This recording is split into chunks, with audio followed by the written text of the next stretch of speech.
Our top focus, as always, India's battle against COVID and news from around India. Well, the positivity rate has been the highest since mid-May last year. 207 districts across India now have a positivity rate that is above India's average of 20.8%. These include Thiruvananthapuram at 49%, Faridabad at 46%, North Goa at 46%, Rohtak at 44%, Pune, Mohali and South Goa as well. Let's take a look at the whole country in terms of numbers. India registered the highest active COVID cases in 241 days at 3,06,064. But this was marginally down from the previous 24 hours, about 8.23%. Deaths at 439 were down 16%. Tests at 14,74,753 were down 21%. And vaccinations till last evening were also down about 17%. The positivity rate, though, was up significantly. But this was the good news. Delhi seeing a major decline in cases to 5,760 new cases yesterday. That's a 37% drop in 24 hours. Delhi's positivity rate has also come down to 11.79% from 13.3%. Meanwhile, Mumbai saw just 1,857 new cases on Monday. That figure was down 27% in a day. Mumbai's positivity rate also dropped to just 5.41%. Effectively, this means that Mumbai's cases are down 91% from the wave 3 peak. And in general, in Maharashtra also, cases are on the decline. Daily cases were down to 28,286 from 40,805 the day before. On to Karnataka, where there are 21,569 new cases in Bengaluru, down from 26,299 cases. However, the city is still reporting a fairly high number of cases. Crowds at one of Bengaluru's markets. This at a time when 1 in 4 tests are positive. A lot of gatherings is happening again, and so many people are properly not following the social distance and not properly wearing the mask. They're not wearing mask, and vaccination also, I see day to day in news, so many new positive cases are arriving and dead cases are more. On Sunday, the city reported around 26,299 COVID cases, 10 times that of Mumbai. Weekly cases are also up by 43%, but the state's COVID officials say almost 9 of every 10 cases is asymptomatic. All these reported cases are not symptomatics, and they are vast majority, up to 80 to 90%, are asymptomatic or very mild symptomatic infections. But these infections are now getting reported as cases. That has become very scary. Hospitalization rates have been under 6% since 3 weeks across Karnataka. Out of 3,22,990 active cases, around 4,336 currently are in the hospital. A key reason for curbs being almost done away with, except for night curfews and 50% limits in malls, theatres and so on. While the capital city contributes major chunk of the cases, several districts including Vijayapura and Chikmagaluru saw an increase in the test positivity rate of over 5%.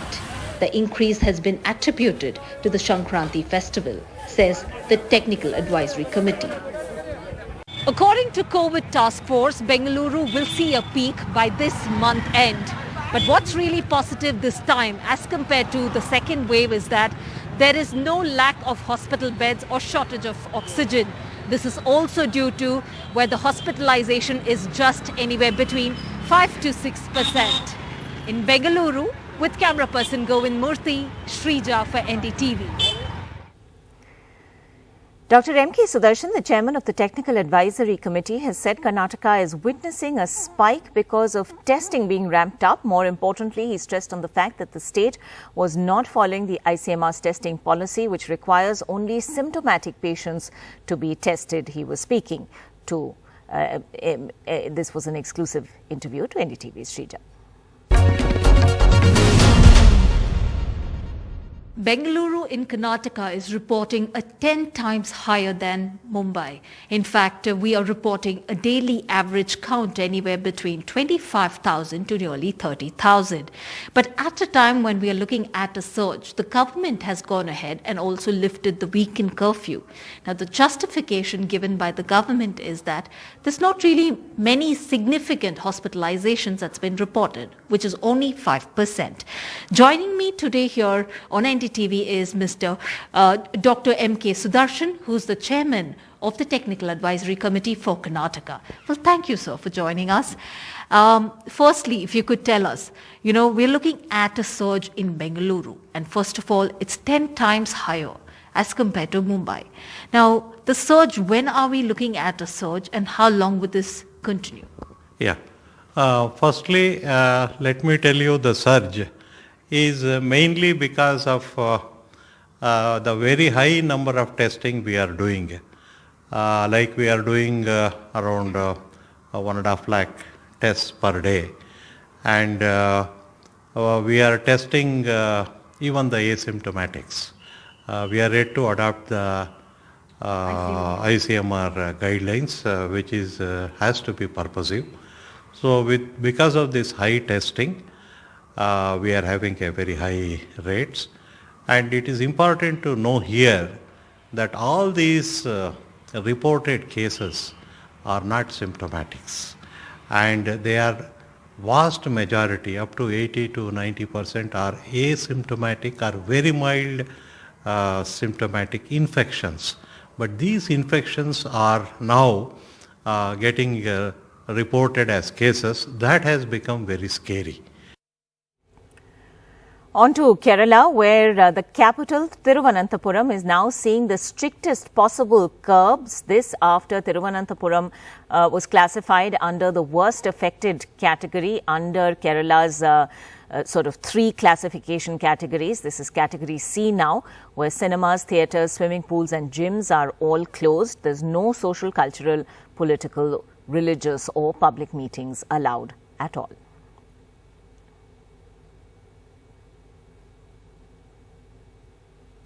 Time for a quick break. Coming up next, all the political news from the election-bound states. Amarinder Singh talks about how the Pakistan Prime Minister sent a message to him recommending Sidhu and Sidhu's response. More in a moment.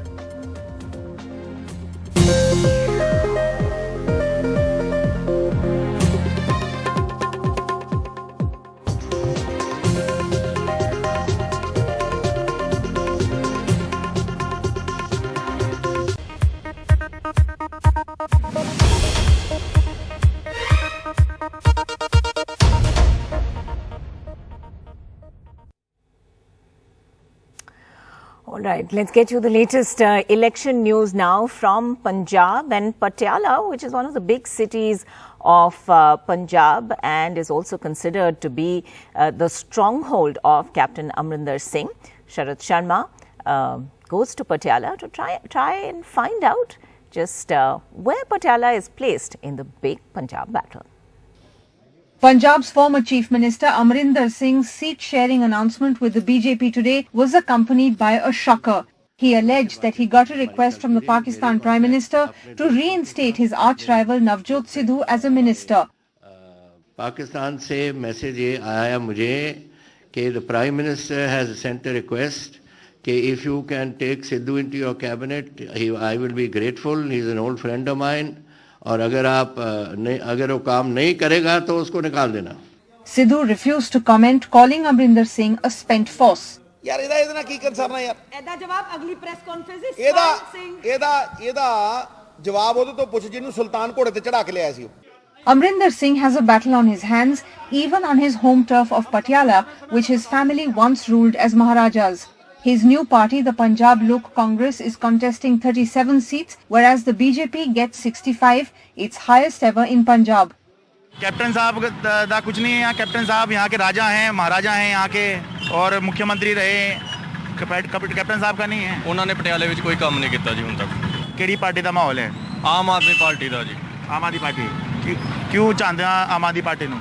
बदलाव चाहिए जी. 70 साल तो दो पार्टियां ही पंजाब में काम कर रही हैं. हुण बदलाव की लोड़ है. कैप्टन साहब है महल में अपने बैठे हैं वहाँ पर. अच्छा. वो तो पटियाला आते नहीं. लोगों का दिल्ली झाड़ू है जी. झाड़ू? हाँ जी. क्यों? झाड़ू ने बहुत कम किया है, दिल्ली कम किया है. बड़ी उम्मीद दिख रही है आपकी आंखों में भी, बातों में भी. बिल्कुल उम्मीद सर. ठीक है जी. पटियाला सीट जीतेंगे कम से कम 20,000 वोट से जीतेंगे. पटियाला में मैं किसी पार्टी के हक में नहीं, सब बदनाम हो चुकी है, बुरी हो चुकी है. हाँ. मैं अगर हक में राजे के हक में, क्योंकि वो पटियाले ये नहीं कि उसके काम करें, मैं सिर्फ उसके पटियाला होने के हक में बस. From 2002 to 2022, either Captain Amarinder or his wife Praneet Kaur have held the assembly seat of Patiala Urban. But this time, Captain Amarinder Singh has formed his new party, Punjab Lok Congress. The Aam Aadmi Party has fielded Ajit Pal Singh Kohli, the former mayor of Patiala, who has switched from the Akali Dal, while Harpal Juneja is the candidate for the Shiromani Akali Dal. Harpal Juneja is president of the Shiromani Akali Dal, Patiala, and a close confidant of Bikramjit Singh Majithia. The Congress is yet to announce its challenger to Amarinder Singh. In 2017, Captain Amarinder Singh won the Patiala seat by a huge margin of 52,000 and became the chief minister, but a lot has changed since then. With Ashwani Mehra and Sharat Sharma, Anusya Mathur for NDTV. Akhilesh Yadav has thrown his hat in the ring and is making his debut in the assembly elections in Uttar Pradesh from his party's stronghold of Karhal. Well, speaking exclusively to NDTV, Akhilesh Yadav talked about how the BJP refused to talk about the issues that matter to people and focus on divisive matters instead. ऐसा क्यों चाहते हैं कि opinion polls ban हो जाएं? देखिए, opinion poll और चुनाव से पहले होना उनका, ये ओपिनियन पोल नहीं है, ये ओपीएम पोल है. ओपीएम पोल इसलिए मैं कह रहा हूँ कि जब इनके विधायक गांव में नहीं घुस पा रहे हैं, विधायक पीटे जा रहे हैं, सांसद कूटे गए, सबसे बड़ी आदत डिप्टी सीएम को अपमानित होना पड़ा. जिस पार्टी के विधायक, सांसद, मंत्री, उप मुख्यमंत्री इस तरीके से अपमानित हो रहे हो, जनता उनके खिलाफ खड़ी हो, ओपिनियन पोल क्या दिखा रहे हैं? इसलिए मैंने कहा ये ओपिनियन पोल नहीं है, ये ओपीएम पोल है.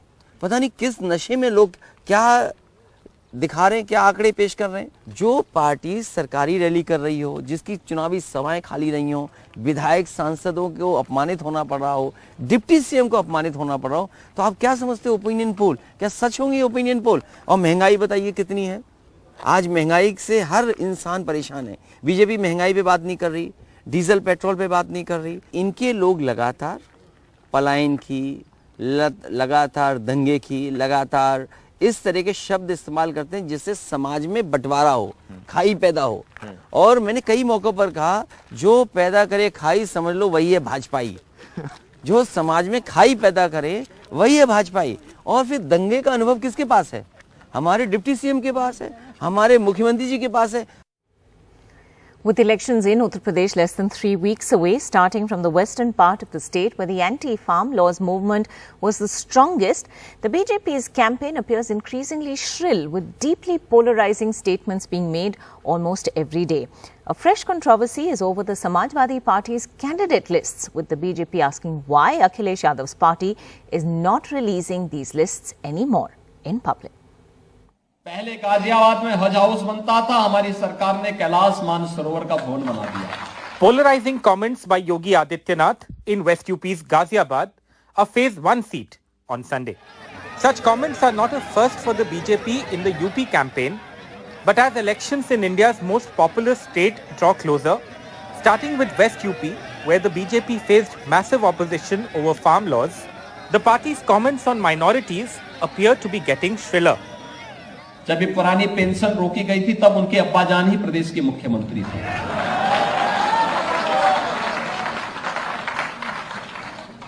और उसके बाद 4 वर्षों तक प्रदेश के मुख्यमंत्री रहे.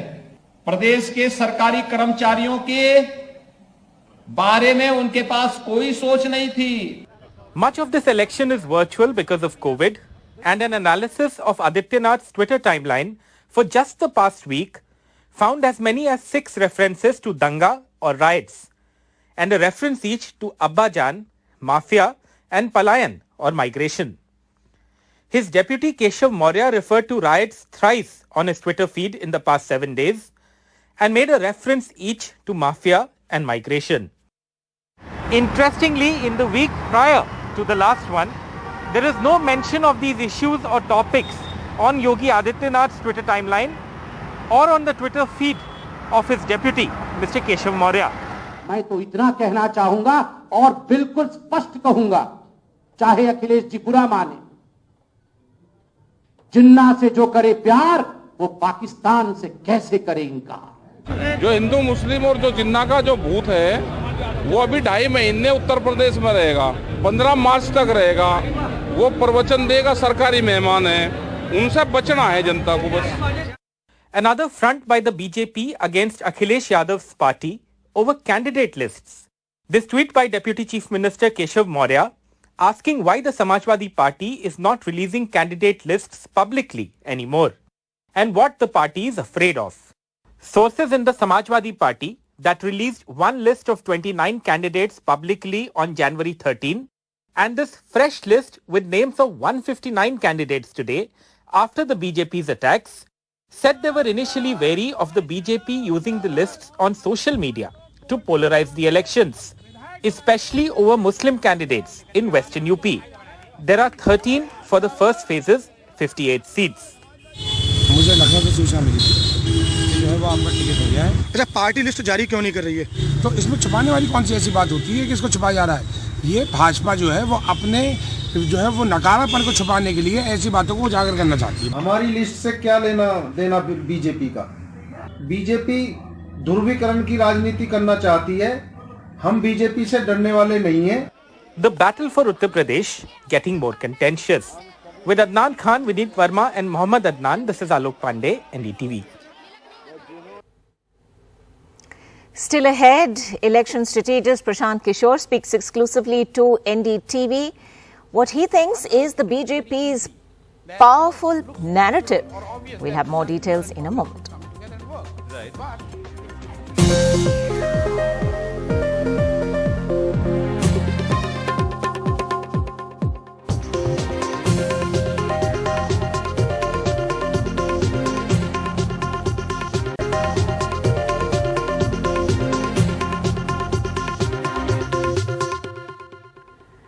The BJP has pitched a formidable narrative leveraging issues of Hindutva, hyper-nationalism and public welfare. Opposition parties stand very little chance unless they can outweigh it on at least 2 of these fronts. That's what election strategist Prashant Kishor has said. He was speaking exclusively to NDTV's Srinivasan Jain. So the difference, some would argue, is that today the BJP has Hindutva as a very powerful political force in its hands. Which you are seeing across the board in state after state, of course, apart from the national level. What is your, and this can be a very long conversation, but in brief, what is the way in which opposition, how do you fight that? Because we're seeing opposition parties write different things. Kejriwal has his own way of playing a certain kind of, pro-Hindu card. The Congress also flirts with temple tourism and so on. What do you think is a way of taking on? First of all, we have to understand and realize that BJP's popularity or their strength is not only function of Hindutva. Yes, yes, it's one of the most important elements. There are many elements. The two big elements which we need to factor in is one in this hyper-nationalism thing. This Rashtravad ka jo agenda hai. It's as important, if not more, increasingly as Hindutva. And then you have the welfareism. Yes. As they I believe Arun Shourie said it's BJP Congress plus cow. Yes. So the household and individual level welfareism, nationalism and Hinduism put together, it's quite a formidable narrative. Yes. Unless you have ability through your own narrative to better 2 of it, you stand a very little chance against BJP. And I tell you why BJP underperforms in Vidhan Sabha elections, the assembly elections. Data tells us that they do. Of course. And people simplify it by saying that it's because of Modi factor. Yes. But it's one of the reason is this nationalism element doesn't work in assembly elections. In an assembly election. And you have sub-regionalism as an element to counter that. That Bengal should be run by somebody from Bengal, a local leader, or Bihar should be run by a Bihari. No, that kind of thing. When it comes to the national election, this nationalism allows them to overcome all those limitations, the regional and sub-regional limitations, and override whatever limitations they might have. Okay. Prashant Kishor also said he wanted to help form an opposition bloc that could defeat the BJP in 2024 and that it was entirely possible, even if results of next month's state polls seen as a semi-final of sorts for the general elections were unfavourable. When you say that, so the Congress clearly has a long way to go to pull up its socks. The Trinamool, as you say, is still very nascent. The presence that they have outside in Bengal is still small. So the fundamental question is that is it then real? Is a opposition front possible to take on the BJP? Let's just start with 2024 for now. Yeah. So is it possible? Are they beatable in 2024 or are they home and dry? So let's go other way around. Is it possible to defeat BJP in 2024? Answer is emphatic yes. Yes. Yes, it is possible. Okay. But is it possible to do with the present set of players and the present formations? Probably no. Okay. Now, that doesn't mean that one has to emerge as a national party or a national party has to become a regional party. Maybe a little bit of readjustment, maybe a little bit of tweaking. I just give you an example. See, if you divide India in two parts electorally and you take east and south, you start from Bihar, take West Bengal, add Odisha, United Andhra Pradesh, that is Telangana and Andhra, Tamil Nadu and Kerala, roughly about 200 seats. And I'm including deliberately Bihar into it. With all what BJP has got and at the peak of their popularity, they have been able to win 50 odd out of 50 odd seats out of these 200 seats. 150 MPs who are elected today are literally, for the want of a better word, they are not in the making of the government or an opposition. Right. But imagine if Congress or Trinamool or a new outfit or combination of some of them, and why it is happening is because in the remaining 350 seats, BJP is literally sweeping everything. Very high strike rate in a concentrated number of... In north and west. In north and west? And north, Hindi heartland now... And poorer in south and east, right. Yes.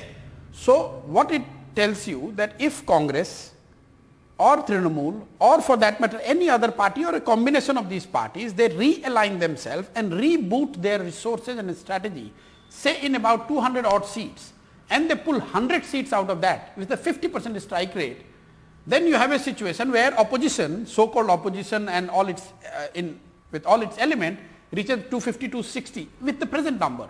This is then them this having is to quite possible. No, I'm saying this is then them having to do well in the BJP's core But area that's what of I'm strength, saying. in So the north and in the west. That's what I'm trying to say, that when people say, is it possible? Yes, it is possible. It is about winning 100 odd seats, MP seats in north and west. And in those areas, principally the fight is between Congress and BJP. Yes, that's what and I was not coming only to. Congress, but you see the performance of RJD in Bihar. Yes. They got 0 MP. Performance of SP in UP, they did not do any better either. The performance of NCP in Maharashtra, they are almost the same as Congress's performance vis-a-vis BJP. So I am saying this region needs to be looked at with a fresh eye, and all these players, they need to realign and recreate a new formation. Whether it is led by Congress, whether it is led by somebody else, I don't care. No, but the thing is that if you have to start with here, that we have to be able to win 200 plus seat in the remaining 350 seats. But in those very seats that you mentioned, in the Hindi belt and in the west, these players have attempted to strike alliances. As you know, in Uttar Pradesh there was a Mahabandhan last time, but didn't work. But this is exactly Congress and RJD have tied up, didn't work. I'm so glad you are mentioning this. So all those who sit in television and say that opposition need to come together, they have little or no idea that only one grand alliance has been successful. That was in 2015 Bihar, which we were part of. Yes. After that, all copycat arrangement in the name of bringing together the opposition has not worked. Not a single one. Let me complete. Yes. So what will work then? Because merely coming together of parties and leaders would not be sufficient. You need to have the narrative, you need to have a coherent outfit, maybe of two different parties, but it has to work as one coherent unit to take on BJP. Let's get you the latest now on the issue of foreign funding for NGOs or FCRA licenses. Well, the matter is in the Supreme Court today, where it will hear a plea that challenges the centre's non-renewal of FCRA licenses for NGOs. Now, nearly 6,000 NGOs had lost their ability to get foreign funding. Now, this plea says the cancellation of licenses can have a debilitating effect on COVID relief efforts. The plea has been filed by a US-based NGO, Global Peace Initiative, and asks for extensions of FCRA licenses till COVID remains notified as a national disaster. The plea goes on to say the work done by these NGOs helped millions of Indians. Even the Prime Minister's office acknowledged the role played by NGOs in combating the pandemic.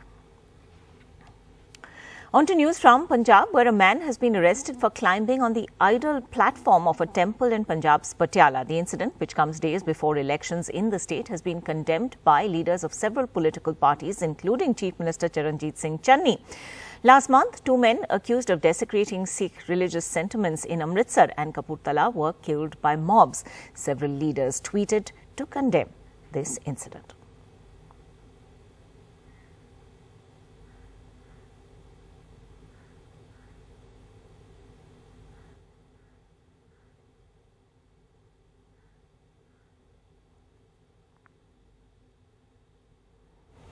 Time for a quick break. Still ahead, Mumbai witnesses a cold wave and it's leading to jokes and memes online.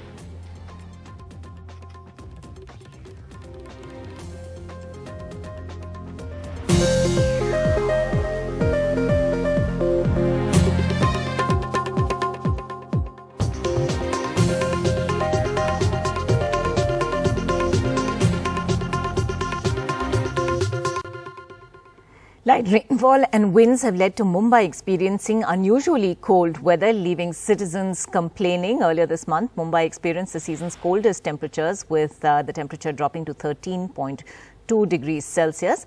Well, this morning, the temperature dropped to below 17 and even lower in some places. The cold is due to a strong western disturbance in North India. It resulted in a decrease in temperatures from the 22nd of January, with the weather department warning that the lowest could be around 14.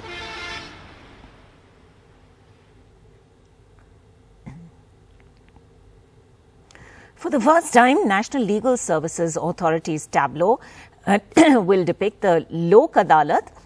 The theme of the float by the Law Ministry will be Ek Mutti Asman.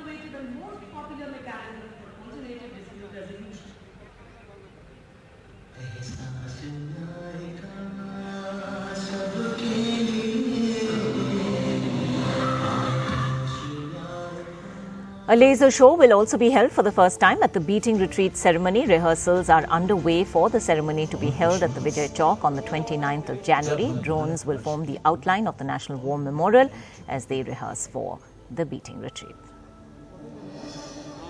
सीमाओं पर सुरक्षित रहने की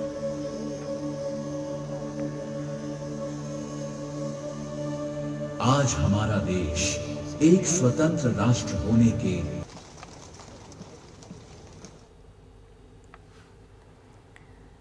Virat Kohli has issued a statement on Monday, a day after photos and videos of daughter Vamika went viral on social media during the India vs South Africa third and final one-day at Newlands in Cape Town. The former India captain and his wife Anushka Sharma posted Instagram stories on their respective handles to request people not to click photographs of their daughter. They said they had been caught off guard, but their stance regarding privacy remains the same.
And finally, a bride bending backwards in the Matrix style as her groom tries to put a garland around her neck is literally breaking the internet.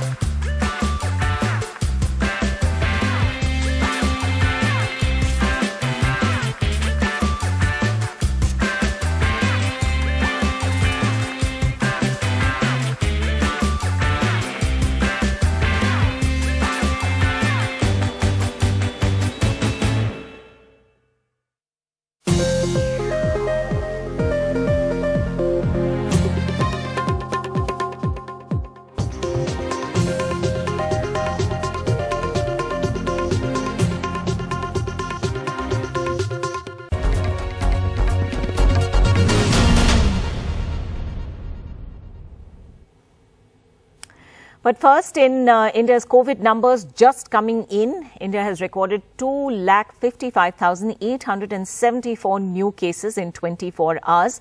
The daily positivity rate has plunged from 20.75% to 15.52%. The weekly positivity rate is down as well. Meher Pandey joining us with the latest on that. Meher, explain these numbers to us. Has testing also gone down concurrently? What are we to make of these numbers, which seem to be a big drop from yesterday's numbers?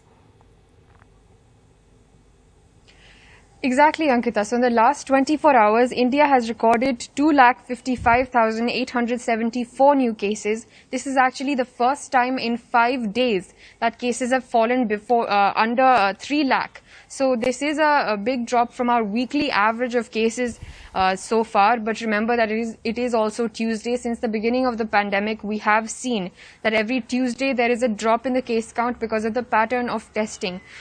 Testing falls on a Sunday and then the results of those tests are fewer on a Tuesday. So it is true, however, that cases are falling in many pockets across the country. Mumbai is one key area which was recording very high cases earlier, but cases have fallen. Delhi is also recording much fewer cases now. Testing, as you asked about, there were 16,49,108 tests. This is fewer than we have been testing for the past week. Remember, we were averaging around 19 lakh, 18 lakh tests. So there is a marginal fall in that. But of course, daily positivity rate has also fallen, which means that out of every person being tested, more people are actually, fewer people, my apologies, are actually testing positive. So that is a sign for optimism, because daily positivity is at 15.52% and it is much lower than the weekly positivity rate of 17.17%. So that means the daily positivity is decreasing now. Meher, thanks so much for joining us with that. And there was, of course, good news from the two major cities of Delhi and Mumbai, both of which saw a major drop in daily cases. Delhi reporting 5,760 new cases, down 37% in just 24 hours. The positivity rate at 11.79% was also down from 13.3%. There were 30 deaths in 24 hours. That figure down significantly also. Mumbai saw 1,857 new cases. That's down 27% in a day. Mumbai's positivity rate has dropped to 5.41%. Now, what's significant to note is that cases are down almost 91% from the wave 3 peak. And in general, in Maharashtra, cases are on the decline. Daily cases down to 28,286 from 40,805 the previous day. Well, Bengaluru has reported 21,569 new cases. The city is still reporting a high number of cases. Let's take a look. Crowds at one of Bengaluru's markets. This at a time when 1 in 4 tests are positive. Lot of gatherings is happening again, and so many people are properly not following the social distance and not properly wearing the mask. They're not wearing mask, and vaccination also, like I see day to day in news, like so many new positive cases are arriving and dead cases are more. On Sunday, the city reported around 26,299 COVID cases, 10 times that of Mumbai. Weekly cases are also up by 43%, but the state's COVID officials say almost 9 of every 10 cases is asymptomatic. All these reported cases are not symptomatics, and they are vast majority, up to 80 to 90%, are asymptomatic or very mild symptomatic infections. But these infections are now getting reported as cases. That has become very scary. Hospitalization rates have been under 6% since 3 weeks across Karnataka. Out of 3,22,990 active cases, around 4,336 currently are in the hospital. A key reason for curbs being almost done away with, except for night curfews and 50% limits in malls, theatres and so on. While the capital city contributes major chunk of the cases, several districts including Vijayapura and Chikmagaluru saw an increase in the test positivity rate of over 5%. The increase has been attributed to the Sankranti festival, says the Technical Advisory Committee. According to COVID Task Force, Bengaluru will see a peak by this month end. But what's really positive this time as compared to the second wave is that there is no lack of hospital beds or shortage of oxygen. This is also due to where the hospitalization is just anywhere between 5 to 6%. In Bengaluru, with camera person Govind Murthy, Shrija for NDTV. In an exclusive interview to NDTV, Dr. M.K. Sudarshan, the chairman of the Technical Advisory Committee, has said Karnataka is witnessing a spike because testing has been ramped up. More importantly, he stressed on the fact that the state was not following the ICMR's testing policy, which requires only symptomatic patients be tested. Bengaluru in Karnataka is reporting a 10 times higher than Mumbai. In fact, we are reporting a daily average count anywhere between 25,000 to nearly 30,000. But at a time when we are looking at a surge, the government has gone ahead and also lifted the weekend curfew. Now, the justification given by the government is that there's not really many significant hospitalizations that's been reported, which is only 5%. Joining me today here on NDTV is Mr. Dr. M.K. Sudarshan, who's the chairman of the Technical Advisory Committee for Karnataka. Well, thank you, sir, for joining us. Firstly, if you could tell us, we're looking at a surge in Bengaluru, and first of all, it's 10 times higher as compared to Mumbai. Now, the surge, when are we looking at a surge, and how long would this continue? Yeah. Firstly, let me tell you the surge is mainly because of the very high number of testing we are doing. Like we are doing around 1.5 lakh tests per day. And we are testing even the asymptomatics. We are ready to adopt the ICMR guidelines, which is has to be purposive. So because of this high testing, we are having a very high rates, and it is important to know here that all these reported cases are not symptomatics, and they are vast majority, up to 80 to 90%, are asymptomatic or very mild symptomatic infections. But these infections are now getting reported as cases. That has become very scary.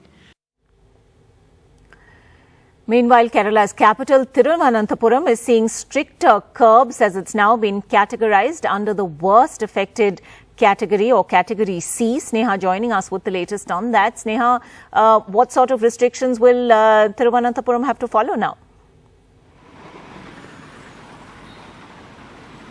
Well, Ankita, firstly, all these restrictions that have been ramped up is as part of category C, which is based on the increased hospitalizations or severity of the spread.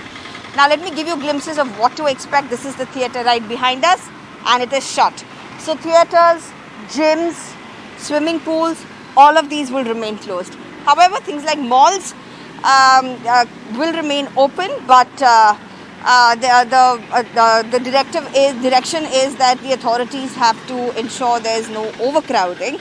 That's what at least the government order says. Now, in terms of schools, what to expect? While most of the schools are anyways, classes are anyways offline, but there's 10th, 12th and the final year students of colleges that would continue to have their online classes. That would continue to have their offline classes while the other classes are online as of now. So that being one of the important changes that may happen. Of course, schools and colleges have the authority to stop the classes or the offline classes, physical classes, if there are emergence of clusters or if the 3-day average attendance is less than 40%. Besides that, there are other regulations also that are in place, but primarily this indicates an increase in hospitalizations, one of the criteria that is being used for categorizations. And the test positivity rate for Kerala is around 50%, which means that, around, roughly speaking, around 1 in 2 tests that are being done are turning positive for COVID-19. The spread, of course, being rampant, and this Thiruvananthapuram is the only district in Kerala that has been placed in category 3. All right, Sneha, thanks. Threshold 3 in category C. Right. Ankita? Sneha, thanks very much indeed for joining us with that update. We will take a quick break now. Coming up next, all the political news from the election-bound states. Actor Sonu Sood's sister will be contesting on a Congress ticket. We get you more details of that and much more in a moment.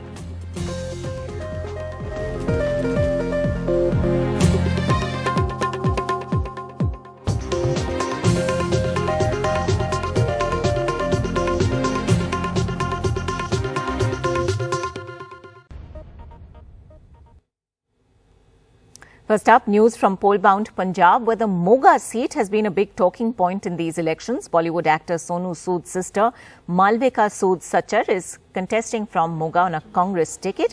NDTV caught up with her and asked her about what prompted her to contest these elections.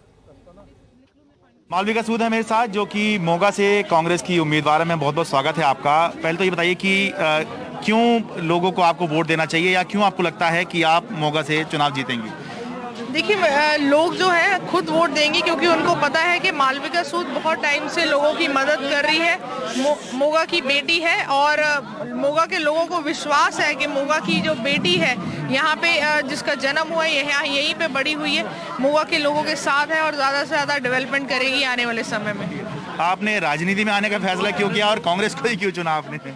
राजनीति में आने का इसलिए फैसला किया क्योंकि बहुत समय से कुछ काम करना चाहते थे जो नहीं हो पा रहे थे, और मुझे लगा कि जब तक सिस्टम में नहीं आएंगे चीज़ें पॉसिबल नहीं होंगी।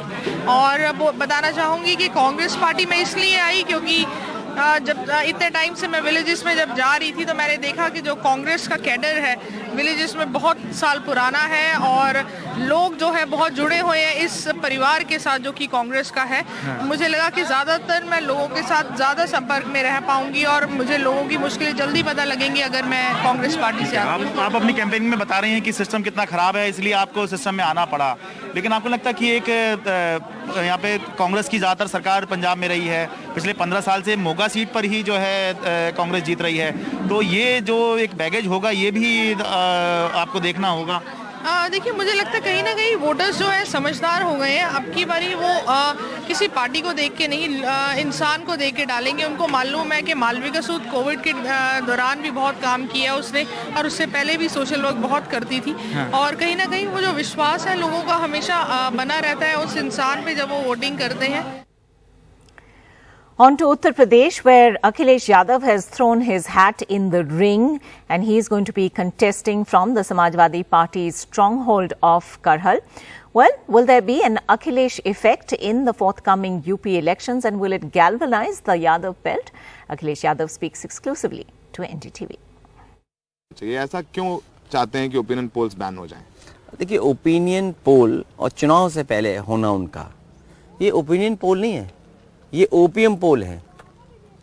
ओपीएम पोल इसलिए मैं कह रहा हूँ कि जब इनके विधायक गांव में नहीं घुस पा रहे हैं, विधायक पीटे जा रहे हैं, सांसद कूटे गए, सबसे बड़ी बात है डिप्टी सीएम को अपमानित होना पड़ा।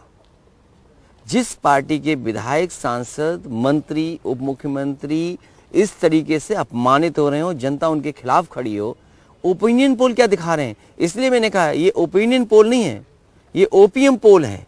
पता नहीं किस नशे में लोग क्या दिखा रहे हैं, क्या आंकड़े पेश कर रहे हैं। जो पार्टी सरकारी रैली कर रही हो, जिसकी चुनावी सभाएं खाली रही हो, विधायक सांसदों को अपमानित होना पड़ रहा हो, डिप्टी सीएम को अपमानित होना पड़ रहा हो, तो आप क्या समझते हो ओपिनियन पोल? क्या सच होंगे ओपिनियन पोल? और महंगाई बताइए कितनी है? आज महंगाई से हर इंसान परेशान है। बीजेपी महंगाई पे बात नहीं कर रही, डीजल पेट्रोल पे बात नहीं कर रही। इनके लोग लगातार पलायन की, लगातार दंगे की, लगातार इस तरह के शब्द इस्तेमाल करते हैं जिससे समाज में बंटवारा हो, खाई पैदा हो। और मैंने कई मौकों पर कहा जो पैदा करे खाई समझ लो वही है भाजपाई। जो समाज में खाई पैदा करे वही है भाजपाई। और फिर दंगे का अनुभव किसके पास है? हमारे डिप्टी सीएम के पास है, हमारे मुख्यमंत्री जी के पास है।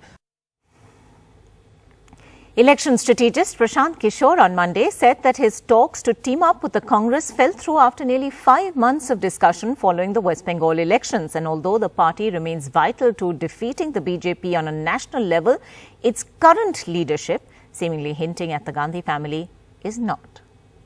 Right now, it seems to be much more closely aligned with the Trinamool, though, as you said, you are exploring different options. If I tell you the number of hours I have spent post Bengal result, the maximum number of hours and the resource at personal level I have spent was when I was talking with Congress. Almost 5 months I have given every minute of mine thinking about... You were talking to the Congress for 5 months? Yes, between May to... no, I was talking for more than two years, but post Bengal I'm talking.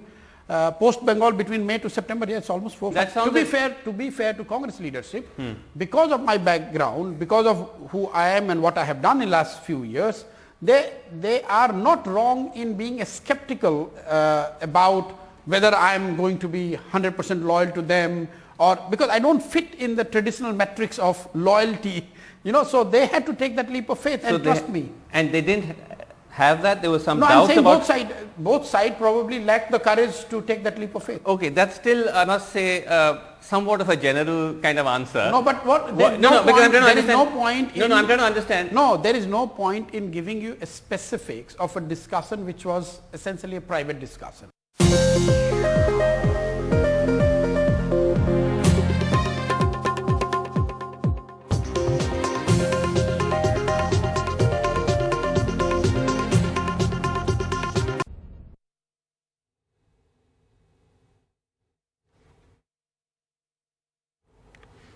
Let's get you the latest on India's battle against COVID right now. If we can get those figures up on our screens. India now reporting 2.55 lakh new COVID cases in 24 hours. It's down about 50,190 from the previous 24-hour period.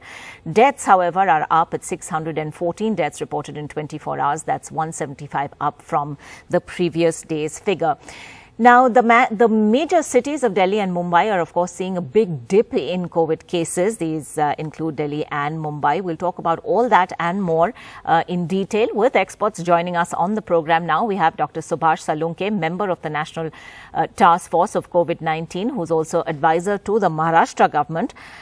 We also have Dr. N.N. Mathur, Professor of Excellence ENT at the Lady Hardinge Medical College and Hospital in the national capital. Dr. Salunke, let me begin with you. In terms of the overall India numbers, would you say too early to celebrate yet, or are we seeing a distinct trend, at least in the major cities, where cases have now peaked and are obviously starting to climb down quite rapidly?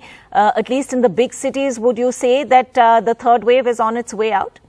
Nah, I don't think so. Third wave is definitely not way out, but the fact remains that the major metropolis cities like Delhi, Mumbai are going to show downward trend, and it is going to be kind of an repeat in other metros also. And that is the kind of an trend that you will see throughout the country, that initially in the metros, followed in the peri-urban areas, and then spill over to the rural area, and eventually there is going to be a decline. And this entire process is likely to take at least 8 to 10 weeks. This is what is going to happen in our in our country, and that is the reason this number that yesterday it was 3 lakh, today it is 2.55 lakhs, shouldn't be either create panic or shouldn't worry people in general. As far as look at the situation now, you just can't stop the spread of Omicron in this country.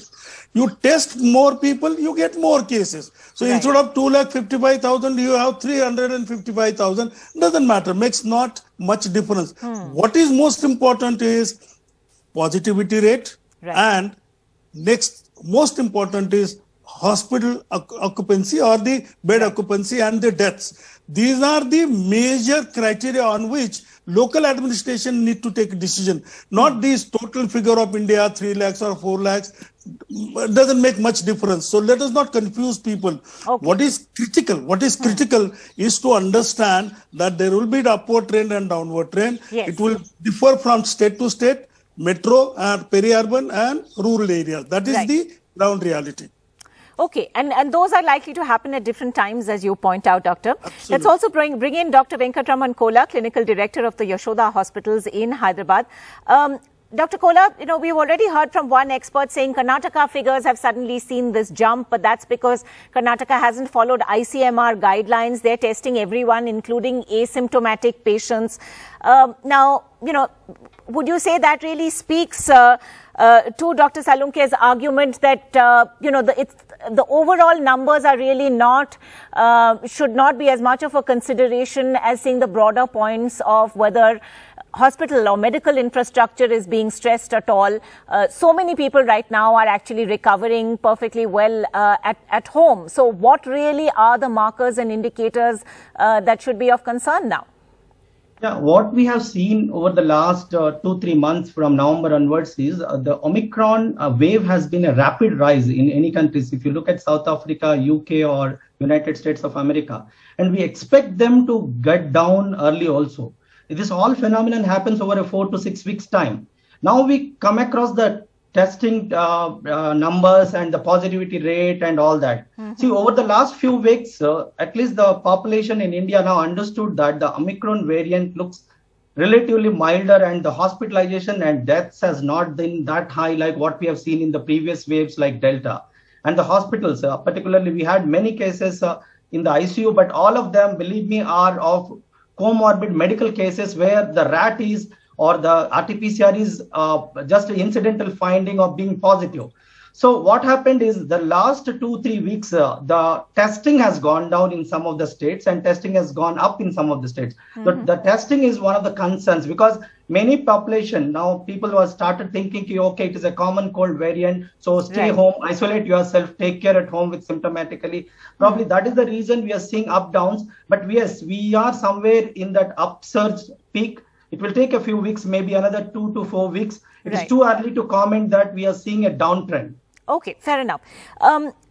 Dr. Mathur, would you say it's too early to say there's a downward trend even when it comes to the major metropolises, Delhi and Mumbai? We're not talking about sort of the peri-urban areas or for that matter, rural areas. And obviously, like the other waves, there are going to be ups and downs in different areas and regions at different times.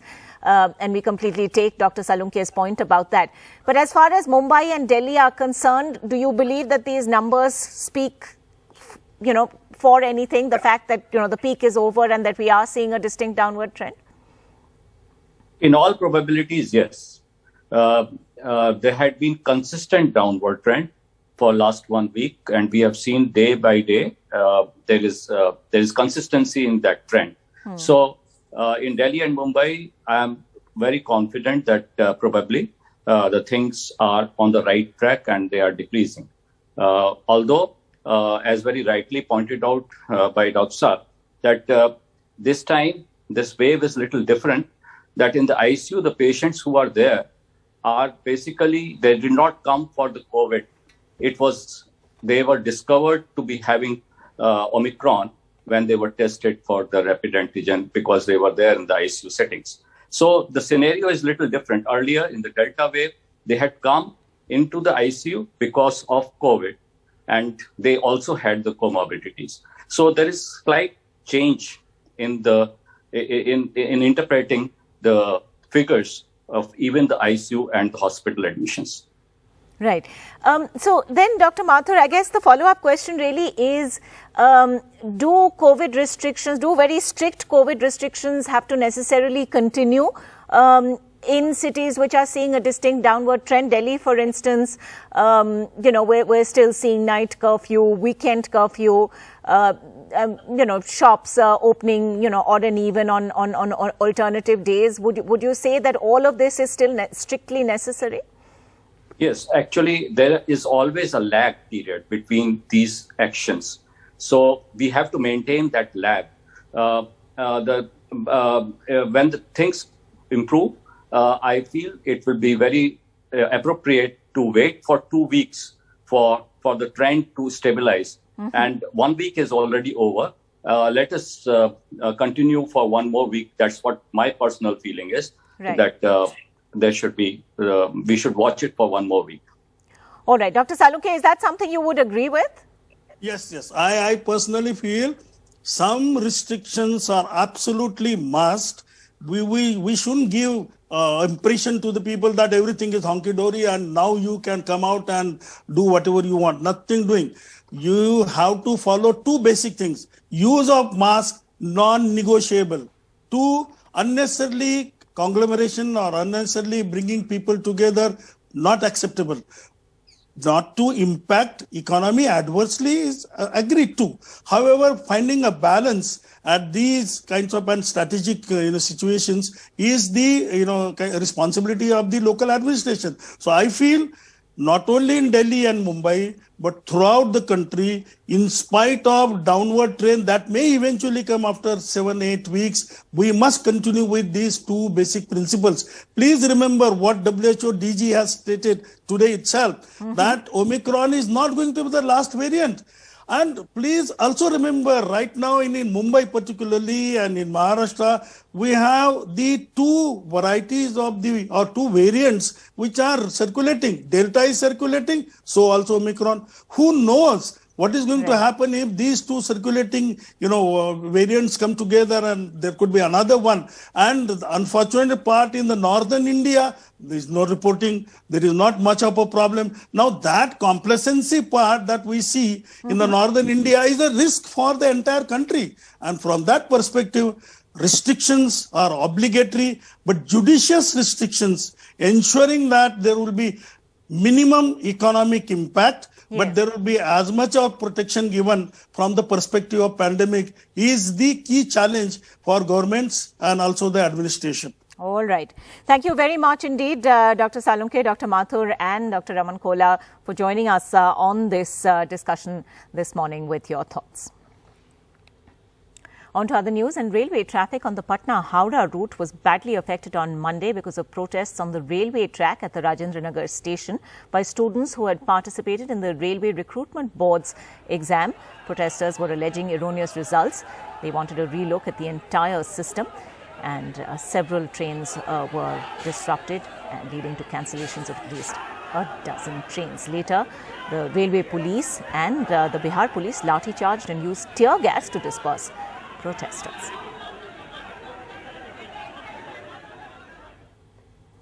The news continues after this break. A latest look at Mumbai's temperature dip after unseasonal rain and much more coming up in just a moment.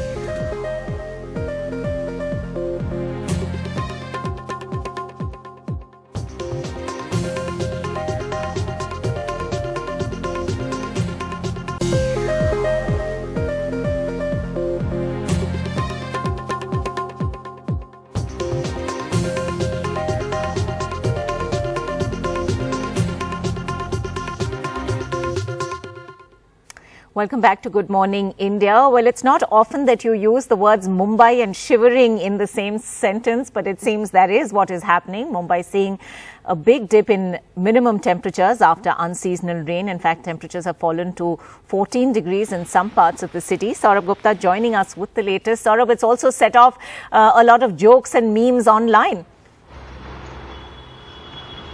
Absolutely, I mean, a lot of people have been saying this is comparable to sub-zero temperatures if you ask a Mumbaiker, because we're not used to that kind of cold. In fact, the running joke is Mumbai is, of course, a city that's warm in terms of temperature and in terms of vibes.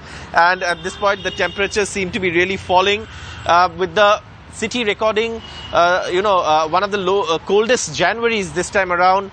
Temperatures dropping to 14 degrees minimum yesterday in some places, and earlier, in the month it also dropped to 13. So this is something that we've seen a trend this January. It's been a very cold January by Mumbai standards, and that is something that experts say is due to, this wind and light rainfall activity, which is unusual for this time of the year. And that has led to this fall in temperature, and also the result of a western disturbance that's happened. And the weather system has also caused this fall in temperatures in Mumbai. So that's the, situation as far as the temperatures of Mumbai is concerned. But at this point, Mumbai is definitely a colder city than it usually is. People usually who don't need a jacket in the morning or a wind cheetah are usually pulling those out, or a shawl, and that's something that is something that is also being articulated on Twitter. Right. But Saurabh, it isn't just the cold weather. Apparently, a dust storm triggering a massive pollution spike in Maharashtra as well. In fact, a dust storm that actually had its origins in the Gulf. So what's the latest in terms of the air quality in the city? Well, today morning, the air quality, usually we go by the standard of which is Kolaba. And in Kolaba, today morning, the air quality has improved. In fact, at Kolaba, it was at 286, which is still poor. And it's a result of the dust storm, but it has improved from yesterday when the air quality really fell. And if we go to yesterday, there are people who are confirming that yesterday the AQI, the air quality index, was as bad as 502. And, that was something that was pointed out. That is a direct result of that, dust storm, is what experts are saying. And that is, of course, critical. But today it's fallen to poor, though in some areas which usually have very bad air quality in the city. And that is due to other reasons, like, for example, pollution from diesel boats, trawlers, fishing trawlers, etc., which is Mazgaon, and also, the Deonar area, which has, the oil, facilities in the vicinity. Those areas are usually poor air quality in the city. And those areas today also still have, very poor air quality. In fact, Mazgaon, which, like I said, is again one of the places that has poor air quality, is at 9 o'clock this morning. Today's reading was 456, which is severe. So this is the pollution. But experts are saying that, while Mumbai doesn't record too many of these days, it's definitely not something we can ignore. It is a city that also has a lot of emissions, and that's something that we must take more seriously. Yes, Saurabh, thanks so much for joining us with those details. That's all we have time for on this edition of Good Morning India. Do stay tuned to NDTV 24/7 for all the latest.